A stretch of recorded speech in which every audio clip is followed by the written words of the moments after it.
तो praise the Lord, hallelujah. सबको जय मसीह की। परमेश्वर सबको आशीष दे।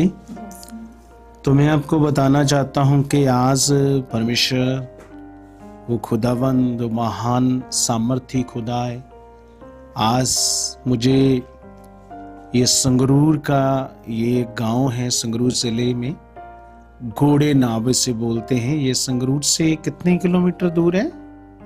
60 किलोमीटर। ये संगरूर से भी आगे है घोड़े नाव गांव। तो यहाँ पे परमेश्वर मुझे लेकर आया है। इस परिवार में आज इनके घर आया हूँ मैं। तो इस परिवार की ये बहुत ही बड़ी गवाही है। मैं आपको अभी बताता हूँ क्या गवाही है। तो ये गवाही ऐसी है कि जैसे हमें परमेश्वर का वचन जैसे सिखाता है ना कि सत्य को जानो, सत्य तुम्हें आजाद करेगा, है ना। तो ये ऑलरेडी ये 4 साल से, है ना, 4 साल हो गए, 4 साल हो गए, 4 साल। तो 4 साल हो गए हैं हमारी इस मिनिस्ट्री के साथ जुड़े हुए। तो परमेश्वर ने इनकी जिंदगी में बहुत काम किए हैं। जब से जुड़े हैं इस घर को बहुत ब्लेस किया है।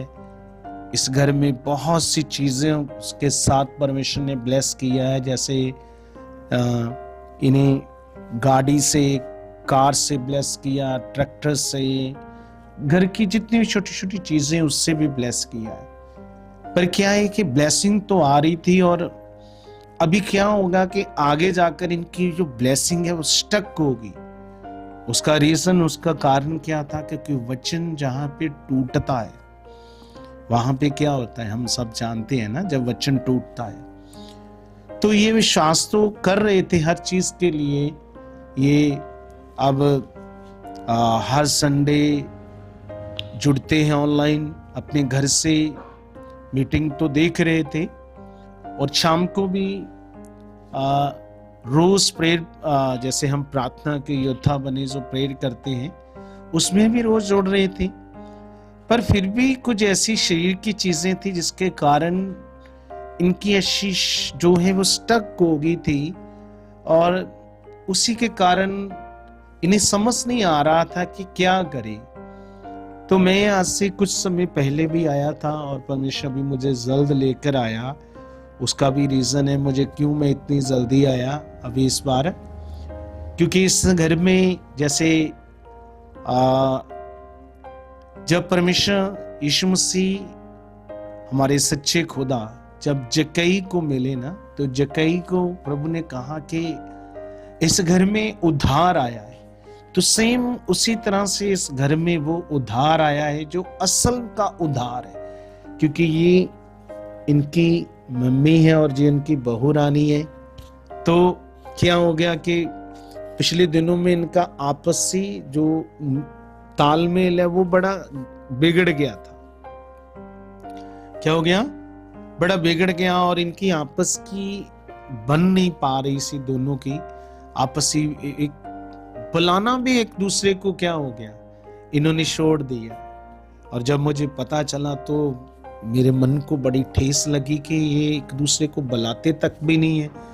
तो मेरे मन को ठेस लगी। जब मैं पिछली बार आया तो मैं उस समय मैंने समझा कर गया वचन से कि इसीलिए आपकी आशीष स्टक हो रही है। तो फिर मैंने वहां से इन्हें फोन से भी समझाया, बात करके समझाया। और जब मैंने समझाया तो मैंने कहा कि आप चाहते हो कि परमेश्वर हमें आशीष दे और बढ़ाए? तो ये कहते हाँ। तो मैंने कहा फिर वचन को मानना पड़ेगा। तो देखो, वचन हमें प्रेम सिखाता है। अगर प्रेम नहीं है तो बाइबल कहती परमेश्वर नहीं है। जिसमें प्रेम नहीं उसमें परमेश्वर नहीं है। अगर परमेश्वर नहीं है तो फिर कैसे वो आशीषें आएंगी? या आशीषें इसीलिए स्टक हो रही है। तो फिर मैंने इन्हें समझाया, इनकी बहू रानी को भी, नहीं तुम उनसे बोलना शुरू करो, क्योंकि ये इनकी जो सासू माँ है ये अपना अलग से, आओ आपको दिखाते हैं इनका ये रूम। देखो, तो ये वो जगह है यहाँ पे जो इनकी सासू, जो इनके मम्मा है, ये यहाँ पे अलग अपनी रोटी बनाते थे। तो ये इनका ही उनका रूम है ये, और यहीं पे ये आप देख रही हो सिलेंडर और वो चूल्हा चला सब पड़ा था, अभी तो नहीं है, उठा लिया है। पर ये मैं इसलिए आपको दिखा रहा हूँ कि यहाँ पे अपना ये खाना बनाते थे अलग से अकेले। तो अभी आपने ये देखा यहाँ पे ये खाना बनाते थे, तो अपना अलग से बनाते थे और खाते थे। ये अपना, इनके हस्बैंड और ये अपना अलग से रहते थे। पर मुझे ये बहुत चीज बुरी लग रही थी, क्योंकि बाइबल हमें सिखाती है ना, जैसे कि यीशु मसीह ने सिखाया अपने दुश्मनों से भी क्या करो, प्रेम करो। तुम उनसे प्यार करते हो जो तुमसे प्यार करते हैं। यीशु ने तो कहा था कि ये तो पापी लोग करते हैं, तुम्हें कौन सी कोई बड़ी बात है ना। उसने तो कहा जो तुम्हें श्राप दे उसे आशीष दो, तुम्हारा अपमान करे उसके लिए प्रार्थना करो। तो हमें वचन को मानना है ना। तो इसलिए जब मैंने इन्हें वचन को समझाया, फिर उन्होंने मन को फिराया, और अभी आपने देखा उस रूम में, अब वहां पे सिर्फ वो सिलेंडर पड़ा है, कोई चूल्हा नहीं, कोई वो बर्तन नहीं है खाने बनाने वाली, वो सारे उठा लिए हैं। अभी इधर इनकी ये किचन है, आपको ये किचन है आपको दिखाते हैं। ये देखो, ये किचन है इनकी।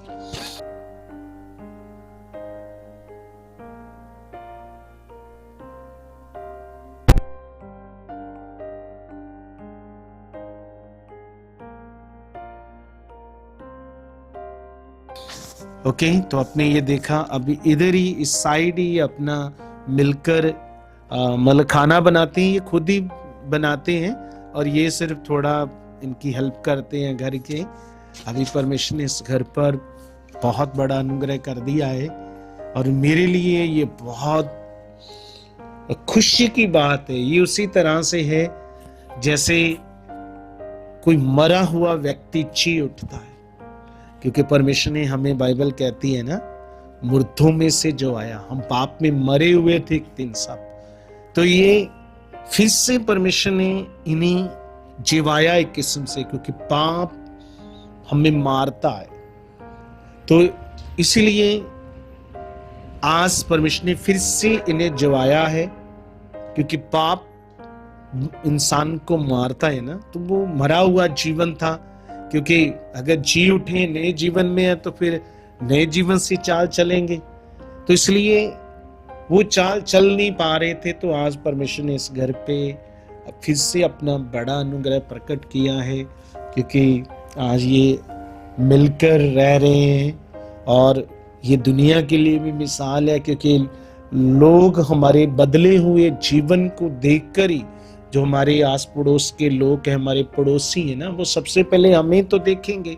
तो मैं इन्हें समझाता था कि अगर तुम्हारा जीवन नहीं बदलेगा तो फिर जो आसपास के लोग हैं वो कैसे बदलेंगे ना, वो कैसे विश्वास करेंगे, वो कैसे आएंगे। अगर हमारे घर में ऐसा माहौल रहेगा तो फिर दूसरों की रूह कैसे बचेगी, है ना। क्योंकि ये इनका जो गांव है तो चर्च से तो काफी दूर है ना, तो चर्च से काफी दूर है। तो ये इतनी दूर से भी परमेश्वर ने क्यों चुना, है ना, ये भी एक बहुत बड़ी बात है। क्योंकि आप आओ इस साइड, बलकार जी इस साइड आओ, हाँ खड़े हो जाओ साथ में, इनको भी दिखाओ थोड़ा। नहीं बैठे रहो, बस दिखाओ उनको। तो ये बलकार सिंह जी इनके हस्बैंड है। तो ये पहले ऑलरेडी इन्हें 4 साल हो गए अभी, पर 4 साल से पहले ये ऑलरेडी 7 साल पहले ये श्वास करते थे। ये इधर लोकली चर्च में जाते थे, और कुछ और इनके दोस्त थे जो चर्च जाते थे यहाँ पे। तो ये उनके साथ मिलकर ना बंधनों को तोड़ने की प्रार्थना करते थे। तो एक दिन हमारी मिनिस्ट्री की वीडियो इनके सामने आई, मैं बता रहा था कि परमेश्वर ने ऐसे 2024 साल पहले हमारे सारे बंधनों को तोड़ दिया है। तो जब इन्होंने सुना तो इन्होंने सोचा कि हम तो 7 साल से बंधनों की तोड़ने की प्रार्थना कर रहे हैं। तो फिर इसलिए इन्होंने पहले तो नहीं, पर कुछ दिन रुककर कॉल की थी ना हमारी मिनिस्ट्री में। तो फिर कुछ दिन रुककर इन्होंने कॉल की, और जब कॉल की तो हमने और समझाया। ये तब से हमारी मिनिस्ट्री के साथ जुड़े हैं। तो बीच में कुछ ऐसी चीजें आई, शैतान क्योंकि खड़ी करता है, जैसे इनकी जो मम्मा है और इनकी पत्नी और इनकी मम्मा दोनों के बीच शैतान ने क्या कर दिया ना, अभी तो बढ़ तो रहे थे तो बीच में उसने अपनी जुक्ति को क्या किया, लड़ाया। तो उसी जुक्ति के कारण इनकी आशीषें स्टक हो रही थी। पर जब मैंने समझाया और आज फिर से ये मिलकर रह रहे हैं, बड़े मेल मिलाप से हैं, खुशी से एक दूसरे से बुलाते बैठते हैं, सब कुछ अब सांझे में खाते पीते हैं प्रभु के नाम से, और सब वेल डन है, वेल गुड है। तो मैं इस बात के लिए परमेश्वर का बहुत धन्यवाद करता हूँ, जो मेरी अगुवाई करता है, अपने लोगों को सिखाता है, और लोग जब मन फिराते हैं उन बातों को, उन वचनों को ले रहे हैं, तो कैसे परमेश्वर अपने लोगों के जीवन से अपना वचन पूरा करवा के उन्हें आशीष कर रहा है। तो इस बात के लिए मैं धन्यवाद करता हूँ, और मैं विश्वास करता हूँ कि जितने भी लोग इस टेस्टामनी को सुने वो ज़्यादा से ज़्यादा शेयर करें, क्योंकि मेरे लिए ये उसी तरह से जैसे एक मुर्दा जीवित होता है, ये उसी तरह से गवाही है, क्योंकि हम मरे हुए थे ना पाप में। तो अगर आज भी वही पुराने जीवन की चीजें हैं तो फिर मैं समझूंगा आज भी हम मरे हुए हैं, नया जीवन कहाँ है ना। तो ये देखो, ये सुनकर वो सारी बातों को अभी थोड़ा मन भर गया और ये रोने लगे। इन्हें मतलब रोना निकल आया इनका, तो इसलिए कि क्योंकि वो समाज जो होता है ना वो निकल कर जाता है, तो क्या होता है वो सारे वो इन्हें याद आ गया, इसलिए ये रोने लगे अभी। हाँ ओके, तो अभी सब कुछ परमेश्वर ने अच्छा कर दिया है, ठीक है, और परमेश्वर के प्रेम में बढ़ना है। तो इसलिए ये बहुत मेरे लिए खुशी की बात है और बहुत बड़ी गवाही है, इसलिए ज़्यादा से ज़्यादा आपने शेयर करना है, लाइक करना है इसे, और कमेंट करना है। ओके, तो परमेश्वर आपको बरकत दे यीशु मसीह के नाम से। Okay, God bless you all, आमीन।